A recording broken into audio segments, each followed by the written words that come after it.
مسجد کے سامنے ایک کونے پر کوئی بھکاری بابا بیٹھا ہوا بھیک مانگ رہا تھا۔ بابا اندھا تھا، اس لیے لوگ اس پر ترس کھا کر کچھ نہ کچھ بھیک دیتے جا رہے تھے۔ بابا کے کشکول میں کچھ پیسے جمع ہو گئے تھے۔ اتنے میں وہاں کچھ نوجوان امیرزادے آئے اور بابا کو حقارت سے دیکھنے لگے۔ بابا، کیوں اندھے ہونے کا ناٹک کر رہے ہو؟ یہ لو 5 روپے کا سکہ۔ بے ادب حارث نے سکہ اچھالتے ہوئے کہا۔ بابا کو لڑکے کی بات ناگوار گزری اور اس نے کہا، میں ناٹک نہیں کرتا، میں تو صرف بھیک مانگ رہا ہوں۔ بوڑھا ہوں، اندھا بھی ہوں، دنیا میں میرا کوئی نہیں ہے، پر تو ناٹک کرتا ہے اپنے مہذب ہونے کا۔ تیرے ابا تیرے پیار میں جھوٹی تعریف کرتا ہے۔ تیرا باپ ایک کاروباری آدمی ہے، تم لوگوں کا کپڑے کا کاروبار ہے اور تم 4 بہن بھائی ہو۔ بابا کی باتیں سن کر لڑکے کو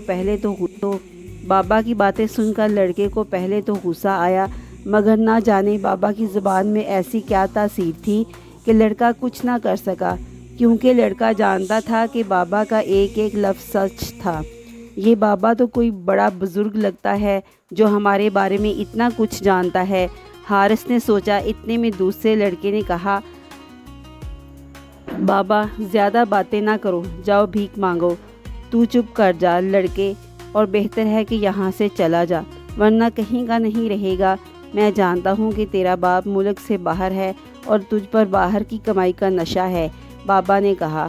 دوسرے لڑکے کا منہ بھی کھلا کا کھلا رہ گیا۔ یار، یہ بابا تو ہمارے بارے میں سب کچھ جانتا ہے، لڑکے نے آہستہ سے اپنے دوستوں سے کہا۔ بابا نے اس کی بات سن لی اور کہا، میں تمہارے خاندان کے بارے میں بھی سب کچھ جانتا ہوں۔ بابا، آپ بہت پہنچے ہوئے بزرگ لگتے ہیں، دعا کریں میں امتحان میں پاس ہو جاؤں۔ تیسرے دوست نے کہا، وہ بابا سے متاثر ہو چکا تھا۔ اللہ تجھے امتحان میں کامیاب کرے، بابا نے دعا دی۔ دوست خوش ہو گیا اور اس نے بابا کے کشکول میں 1000 روپے کا نوٹ ڈال دیا۔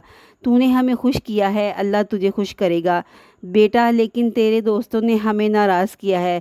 ان کا بیڑا بابا ابھی اپنی بات پوری نہ کر پایا تھا کہ لڑکوں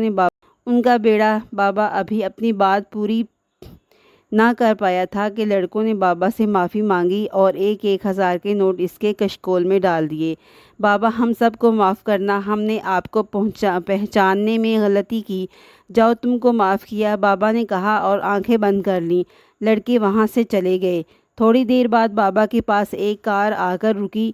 بابا کار میں سوار ہو گیا۔ کار میں بیٹھتے ہی بابا نے نکلی داڑھی اتاری اور پیسے گننے لگا جو تقریباً 5000 تھے۔ کار میں موجود اپنے دوستوں سے کہا، اپنا یہ کام اچھا